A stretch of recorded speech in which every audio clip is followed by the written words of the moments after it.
할렐루야. 아멘. 오늘은 그 그리스도의 향기라는 제목을 가지고 함께 은혜를 나누려고 합니다. 오늘 제가 그 밑에 식사를 하러 내려왔는데 제가 이렇게 누군가의 이름을 한번 불러봤습니다. 누군가의 이름을 불러보니까 두 사람이 저를 딱 쳐다보더라고요. 이름이 누굴까요? 주은아 그랬더니 박주은도 쳐다보고 권주은도 쳐다보더라고요. 근데 다른 사람은 안 쳐다봅니다. 자기 이름이 주은이가 아니니까. 여러분, 이름이라는 거는 그런 겁니다. 누군가가 이름을 불러주면 이게 나를 부르는구나 라고 알 수 있습니다. 그래서 멀리서도 누군가가 내 이름을 부르는 거는 이렇게 들리게 돼요.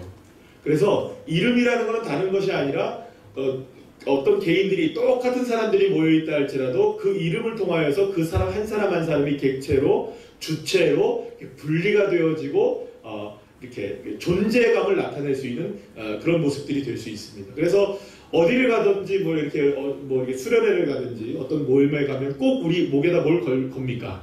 이름표라는 걸 걸고 다닙니다. 이분이 이런 분이구나. 이분이 이런 이름을 갖고 계시는구나. 그렇습니다. 그리고 또 이름은 우리 나름대로에게는 여러 가지 이미지를 줍니다. 그렇죠? 예를 들어 죄송합니다. 그런 이름이 계신 분들 계시겠지만 예를 들어서 개똥이라는 의미를 갖고 계신 분이 계시다고 생각해 보세요. 그러면 여러분 뭐처럼 느껴질 수 있을까요? 죄송합니다. 그럴 수 있다는 거죠. 그죠? 그런데 여러분 이름이 오준이다. 얼마나 멋집니까? 장로님 감사합니다. 그 여러분들의 이름처럼 이렇게 다 멋진 이름 예를 들어서 그러면 그분이 이름이 이렇게 멋지구나 라고 이렇게 우리가 들려줄 수 있다는 것이죠. 그러니까 이름이라는 것은 단지 그 사람을 구분시켜 주기도 하지만 그 사람의 모습과 그 사람의 성격과 그 사람의 모든 것들을 이렇게 규정 지어주는 하나의 이렇게 어떤 잣대가 되어지는 것들이 있다는 것이죠. 그러면 여러분 저와 여러분에게는 여러 가지 개인적인 이름들이 여러 가지가 있습니다. 여러 가지가 있는데 우리가 하나님의 자녀로서 저와 여러분 모두가 다 공통되게 붙여진 이름 하나가 있습니다. 그게 뭐냐? 따라합시다. 그리스도인. 그리스도인이라는 이름이 붙여져 있죠. 그러니까 저와 여러분은 모두가 다 그리스도인이십니다. 그러니까 누군가가 저와 여러분을 향해서 그리스도인이다 라고 얘기하면 우리 인정받는 겁니다. 그죠? 누군가 저 사람은 예수님 믿는 것 같아 혹은 그리스도인인 것 같아 이렇게 얘기하면 여러분 우리는 잘 사는 겁니다. 그런 은혜가 있기를 간절히 축복합니다.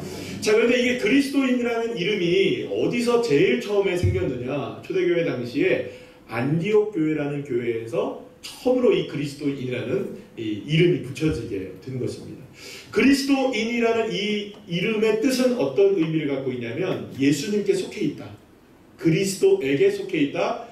예수님을 믿는 사람이다. 혹은 교회 다니는 사람이다. 이런 의미로 예수님께 속해 있다. 예수님과 함께하는 사람이다라는 의미를 가지고 그리스도인이라는 이름이 붙여지게 된 것이죠. 그런데요, 이 그리스도인이라는 이름이 처음 붙여졌을 때 그것이 안디옥 교회 성도들 사이에서 붙여진 것이 아니고요. 그러니까 우리 안에서 우리를 뭐라고 부를까 하다가 우리를 그리스도인이라고 부르자 이렇게 해서 불려진 게 아니고요. 예수님을 믿지 않는 사람들, 세상 사람들, 그러니까 교회 밖에 있는 사람들이 안디옥 교회 성도들을 보니까 저 사람들은 누구를 따르는 사람들이다. 예수님을 따르는 사람들이네. 정말로 저 사람들은 예수님을 믿는 사람들이네. 정말로 예수님과 동행하는 삶을 살고 있네. 그렇게 인정이 되어지니까 외부의 사람들이 안디옥 교회 성도들을 바라보면서 저 사람들을 뭐라고 부르자? 그리스도인이라고 부르자라고 얘기했던 겁니다. 그러니까 당시에 그리스도인이라고 불려졌다는 것은 초대교회 성도들이 그리스도인이라고 불려졌다는 것은 세상 사람들과는 구분이 됐다는 걸까요? 안 됐다는 걸까요? 됐다는 거예요. 뭔가가 그리스도인들은 달랐다는 거예요. 뭔가가 저 사람들에게는 그리스도 예수님을 믿는 모습이 드러나게 되는 것처럼 보이고 저 사람은 뭔가가 이렇게 예수님을 믿는 것처럼 보이는 그런 사람들이었다는 것이죠. 제가 가끔 이렇게 말씀드리죠. 월요일날 오후 3시쯤 코스트코에 가면은 목사님들 많으십니다. 아마도 제가 생각할 때 울산, 포항, 이 경주 쪽에 있는 목사님들이 많이 오시는 것 같습니다. 딱 보면 압니다. 딱 보면 이게 목사님이신 것 같아요. 서로들 알아봐요. 이거 목사님 같다. 지난번에는 저기 그 코스터코에 갔는데 어떤 우리 목사님 한 분이 이렇게 쓱 지나가더라고요. 인사를 하시더라고요. 근데 그날은 목사님 굉장히 프리하게 오셔서 반바지 입고 있어서 잘 몰랐습니다. 근데 어쨌든 대부분 이렇게 보면 이분은 진짜 이 예수님 믿는 사람 같구나 이렇게 보여지는 일은 행복한 일입니다. 여러분, 저와 여러분도 누가 봐도 그리스도인, 누가 봐도 예수님 믿는 사람, 그런 사람들로 보여지게 되는 은혜가 있기를 축원합니다. 자, 그런데 고린도 교회 성도들에 대한 문제를 이렇게 함께 나누고 있는 이 고린도 후서에 대한 본문의 오늘 사도 바울의 모습을 보면, 사도 바울은 이 그리스도인은 어떻게 살아야 되는가를 우리에게 말씀해 주고 있어요. 그리스도인은 어떻게 살아야 되는가. 그래서 그리스도인은 어떻게 사는 것인가에 대해서 그 정체성의 모습이 어떻게 드러나야 되느냐, 오늘 본문에 여러분 14절 말씀 보면 뭐라고 나누냐, 각처에서 그리스도를 아는 냄새를 나타내시는, 이렇게 얘기합니다. 따라합시다. 그리스도를 아는 냄새. 자, 이건 두 가지 의미가 있죠. 하나는 누구를 안다는 겁니까? 예수님을 안다는 거예요. 그러니까 그리스도인은 누구를 아는 사람들? 예수님을 아는 사람들입니다. 저와 여러분이 예수님을 깊이 알게 되기를 축복합니다. 여러분 깊이 알아야 돼요. 우리 요즘에 그 주일학교하고 우리 중고등부 아이들이 제자훈련을 하잖아요. 근데 그 아이들이 예수님을 어렴풋이 알아요, 사실요. 예수님이 뭔지 몰라요, 잘. 그런데 이 제자훈련이나 이런 걸 통해서 누구를 깊이 아는 겁니까? 예수님을 깊이 알아가는 거죠. 그러니까 예수님을 깊이 아는 사람들이 누구를 얘기하는 겁니까? 바로 그 사람들이 그리스도인이라는 거죠. 저와 여러분이 예수님을 깊이 알아야 됩니다. 알고 또 하시기를 축복합니다. 나 예수님 아는데요. 그렇게 아는 것으로 끝나는 것이 아니라 정말로 아는 사람이 돼야 돼요. 그런데 그 아는 것을 오늘 본문에서 뭐라고 표현하고 있냐면 냄새를 나타낸다라고 얘기합니다. 냄새를 나타낸다. 여러분, 냄새를 나타낸다니까 꼭 이렇게 좀 거시기한 표현이었는지 모르겠어요. 그래서 이 사도 바울이 다른 표현으로 바꿉니다. 그 표현을 뭐라고 바꾸냐? 15절 말씀에서 뭐라고 해요? 15절 우리 다 같이 한번 읽어볼까요? 시작! 우리는 구원받는 자들에게나 망하는 자들에게나 하나님 앞에서 그리스도의 향기니. 할렐루야. 그리스도 예수를 아는 지식이 냄새를 통하여 드러나야 되는데, 그것을 우리가 오늘 사도 바울이 뭐라고 표현하고 있냐면 그리스도의 향기라라고 얘기합니다. 여러분들에게서 예수님의 향기가 막 나시기를 축복합니다. 아멘이시죠? 네. 그러면 우리 모두가 다 나름대로의 향기들을 이렇게 다 갖고 계십니다. 딱 지나가 보면 이분이 향수를 쓰시는데 이게 무슨 향수일까 이렇게 생각하는 경우도 있죠. 그리고 각각의 사람들마다 다 이렇게 향기들이 납니다. 뭐 집안에서 예를 들어서 어떤 섬유유연제를 쓰느냐에 따라서 또 옷 냄새가 다 다르고, 어떤 향수를 쓰느냐에 따라서 또 우리의 풍기는 향기가 다 다릅니다. 근데 어떤 집에 가면 여러분 향수가 아니라, 향기 냄새가 아니라 고약한 냄새가 나는 집도 있을 수 있겠죠. 어떤 집을 가면 아무런 냄새가 나지 않는 집도 있을 겁니다. 그런데 분명히 아무리 냄새가 나든 안 나든 어떤 모습이 있는지 우리 나름대로의 향기는 다 갖고 있다는 거예요. 그런데 여러분 생각해 보세요. 어떤 사람이 얼마 전에 향수 중에서 제일 좋은 게 뭘까요? 뭐 잘 모르니까 샤넬이라고 치죠. 네. 제일 좋겠죠, 그죠? 네. 샤넬 중에서 뭐가 제일 좋습니까? 저기 청년들이 끄떡끄떡 하고 있는데 그걸 선물로 받고 싶다는 거겠죠? 네. 샤넬 뭐가 있습니까? 샤넬 향수라고 칩시다. 근데 어떤 사람이 샤넬 향수를 딱 받았어요. 샤넬 향수를 받아갖고 온몸에 샤넬 향수를 쫙 뿌리고 I am beautiful 걸 딱 했어요. 그런데 이상한 냄새가 나는 거예요. 분명히 샤넬을 뿌렸는데 이게 샤넬 냄새인지 이게 마늘 냄새인지 이게 모르겠는 거예요. 제가 예전에 그런 일을 경험한 적이 있습니다. 필리핀에 선교를 갔는데, 아이들과 선교를 갔는데요. 아이들이 태권도를 해야 돼요. 근데 며칠 동안 태권도를 해야 되냐면 그 땡볕에 한 5일 정도를 계속해서 태권도만 해야 돼요. 그러면 여러분 태권도 도복을 하나를 가져갈까요? 2개를 가져갈까요? 하나밖에 못 갖고 가요. 빨 수도 없어요. 입고 있으면 하루 종일 입고 있어야 돼요. 그거를 5일, 6일 입고 있어야 돼요. 세상에 남자아이들 그것도 그냥 뭐 저기 자기를 관리할 수 있는 아이들이 아니라 말 많은 중학생들, 이 말 같은 고등학생들, 이런 아이들이 전부 다 이 이 도복이 얼마나 더워요, 여러분, 그죠? 그거를요 입고서 뭐 태권도도 하고 막 그러고 있는 거예요. 근데 그걸 한번 하고 숙소로 돌아오면요 기가 막힙니다. 정말 그것만 따로 모아놔요. 거기는 아무도 못 들어가요. 그래갖고 사실은 물 사정이 좋으면 좀 씻으면 되는데 물 사정이 안 좋아하고 왜냐하면 근데 우리가 갔을 때 그 동네는 새 바가지로 애들 씻어야 되니까 하루에 물이 사정이 안 좋아서 그러니까 뭐 이렇게 형편 좋게 이렇게 빨리 할 수 있는 이런 게 아니었어요. 그러니까 어쩔 수 없이 뭘로 빠느냐 페브리즈로 빠는 거예요. 페브리즈로 막 이렇게 쫙 뿌립니다. 근데 하루 이틀은 괜찮아요. 땀이 이제 날아가서 이제 괜찮은데 3일쯤 지나고 4일쯤 지나고 마지막쯤 지나면 이것이 과연 페브리즈 냄새인가 땀 냄새인가 땀 냄새인가 페브리즈 냄새인가 구분을 못할 즈음이 되자 그리고 나중에는 무슨 냄새가 나는 줄 아십니까? 페브리즈 썩는 냄새와 땀 썩는 냄새가 섞여가지고요 이건 도무지 사람이 맡을 수 없는 냄새가 나는 거예요. 그러면 거기다 할 수 없어서 더 뭘 뿌립니까? 더 뿌리는 거예요. 뿌려봐야 소용이 없어요. 아무리 이미 땀에 이렇게 쩔어가지고 막 이렇게 냄새가 나는 그곳에 아무리 뭐 페브리즈 형님을 뿌려봐도 안 돼요. 아마 거기는 샤넬을 갖다 부어도 안 될 거예요. 여러분 제가 뭘 말씀드린 줄 아시겠습니까? 아무리 좋은 향기가 나고 아무리 좋은 향수가 있다고 할지라도 향기가 나는 사람이 나야 되는 겁니다. 그리스도 예수를 온전히 모르고 하나님 앞에 온전히 살지 못하면 아무리 그리스도인다운 모습처럼 보인다 할지라도 절대로 향기 나지 않습니다. 나는 향기가 나 보이는데요. 나는 페브리즈도 뿌렸는데요. 나는 샤넬도 뿌렸는데요. 나 예수의 향기를 뿌렸는데요. 여러분 뿌린다고 나는 게 아닙니다. 예수 그리스도를 정말 아셔야 됩니다. 그리고 예수 그리스도 앞에 있으셔야 됩니다. 주님을 정말 믿으셔야 합니다. 그래서 예수 믿는 사람들은요. 오늘 사도 바울이 무슨 얘기를 하고 있는 거냐면 오늘 본문에 보면 사망의 냄새가 나는 곳에 사망이 이르는 곳에는 사망의 냄새가 나지만 생명이 이르는 곳에는 생명의 냄새가 난다고 얘기해요. 그러면 이 말은 무슨 말이냐면 이런 의미를 갖고 있는 겁니다.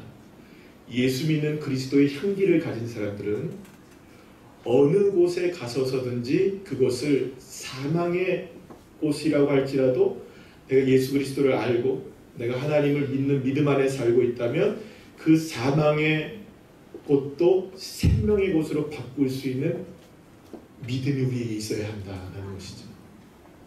여러분 이것을 가장 잘 삶을 통해서 보여줬던 사람이 누구냐? 다윗이었습니다. 다윗은 시편 23편에서 뭐라고 고백합니까? 내가 사망의 음침한 골짜기를 다닐지라도 그는 정말 사망의 음침한 골짜기를 다니는 삶을 살았습니다.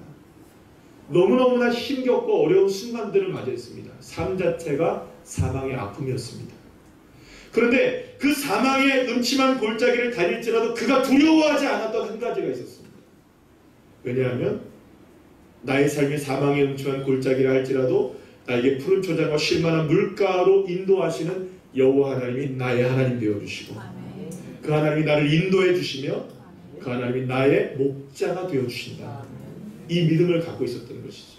그러니까 여러분 이 다윗에게는 사망의 음침한 골짜기나 푸른 초장이나 별반 다름이 없었던 겁니다.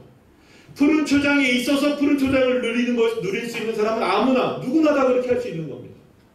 그러나 사망의 음침한 골짜기를 다녀도 그는 두려워하지 않았던 것은 여호와 하나님이 나와 함께 계시고 여호와 하나님이 나를 인도해 주시고 할렐루야 이 믿음이 있으면 사망도 생명으로 바꾸시는 하나님.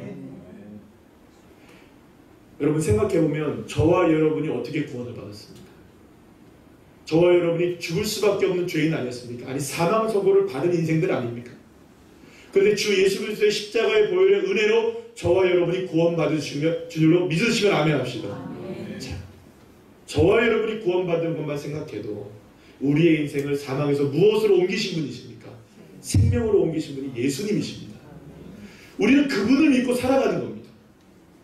그분이 우리의 목자가 되십니다. 그분이 우리의 구원자이십니다. 그러면 여러분, 우리는 더 이상 세상이 어떻든, 세상이 이렇든 저렇든, 세상에서 사망의 냄새가 나든, 세상이 아주 몹쓸 세상이 되었든, 상황이 형편없든 아니든, 험악한 골짜기이든 그것과 상관없이 저와 여러분이 믿는 예수님, 할렐루야, 그분이 나를 인도하시고 그분이 나와 함께 하시고 그분이 나를 인도해 가심을 믿기 때문에 저와 여러분은 온전하게 어떤 상황에서도 예가 되어지고 아멘이 되어지고 우리가 승리할 수 있게 되는 것입니다. 그래서 오늘 사도 바울은 17절 말씀에서 이렇게 얘기합니다. 우리는 수많은 사람들처럼 하나님의 말씀을 혼잡하게 하지 아니하고 라고 얘기합니다. 수많은 사람들이 지금 예수님을 믿어도 혼미하다는 거예요. 그럼 왜 여러분도 혼미할까요? 기준이 무너지면 혼미하는 겁니다. 여러분. 모든 것이 기준이 무너지면 혼미한 겁니다. 여러분, 그렇기 때문에 기준을 정확하게 세우셔야 됩니다. 저와 여러분의 기준은 예수 그리스도이십니다. 주님이 나와 함께 하십니다. 나는 언제나 주님 앞에 있습니다. 주님이 나를 인도해 가십니다. 이 믿음이 정확해지고 기준이 세워지면 여러분, 세상이 이렇든 저렇든 우리가 혼미해질 일이 없는 겁니다. 그런데 왜 우리가 자꾸 하나님의 말씀이 혼미해지게 됩니까?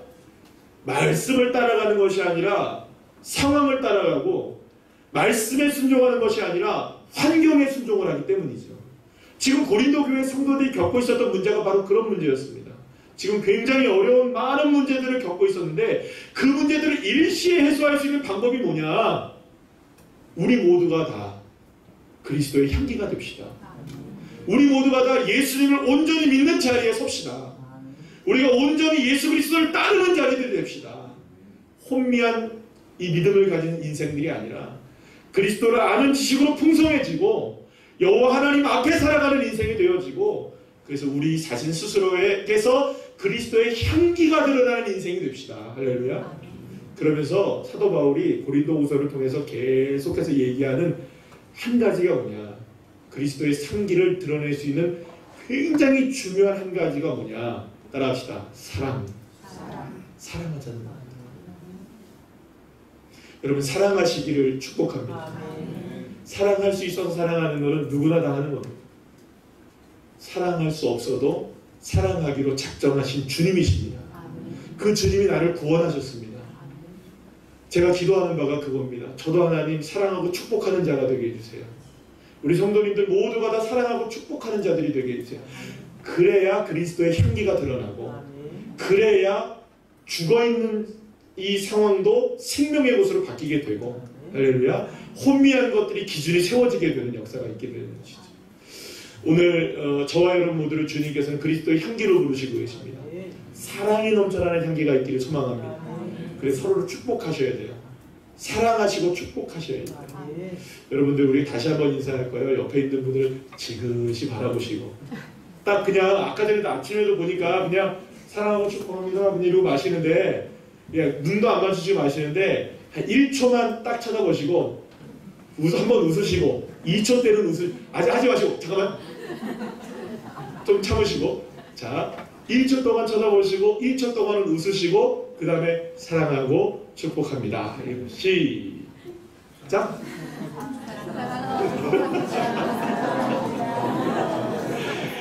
아니, 시가 뭐 웃으니까 아니 주장님, 부부간에도 안 되면 어떡합니까? 두 분은 두 분이 이렇게 다시 한 번만 다른 쪽의 분들하고 눈이 마주쳐준 분하고 하시면 됩니다. 네, 사랑하고 축복합니다. 할렐루야. 이 그리스도의 향기가 드러나는 일입니다. 우리 교회와 여러분들 한 사람 한 사람이 그 어떠한 상황에 있다 할지라도 그리스도의 향기를 드러내므로 정말 우리가 그리스도인임이 드러나게 되는. 그래서 여러분들 참 지금이 나라적으로도 여러 가지로 어려운 시대잖아요. 이때 바로 우리가 그리스도인임을 드러내셔야 됩니다. 그래서 많은 사람들에게 교회는 아직 예수님을 믿는 그리스도인들은 살아있구나. 이걸 우리 함께 보여줄 수 있는 그러한 넉넉한 믿음의 사람들이 되어서 하나님의 나라를 함께 이루어갈 수 있는 저와 여러분 되시기를 간절히 축원합니다.